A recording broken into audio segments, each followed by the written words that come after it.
Karo nusiaubta šalis.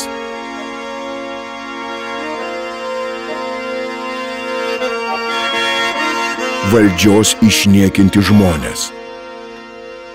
Sugriautos šeimos. Suluošinti likimai. Ir nepalaužiamas ryžtas kabintis į gyvenimą.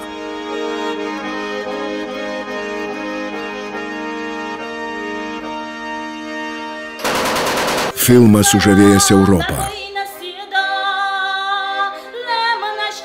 ir pelnęs 10 prestižinių apdovanojimų.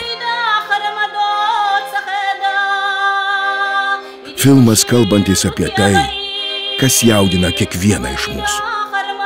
Nerimas dėl savo artimųjų likimų, milžiniškas skausmas jų netekus, bejėgiškumas prieš valdžios savivalę ir nuolatinės pastangos išsaugoti žmogiškąjį orumą ir savigarbą.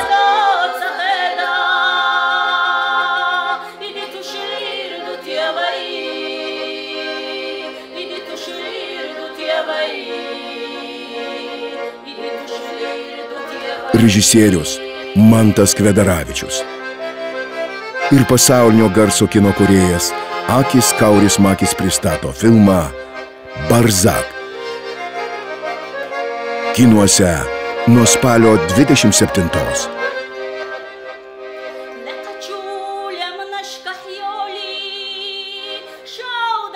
Kviečiame žiūrėti lietuvišką kiną, kuriuo verta didžiuotis.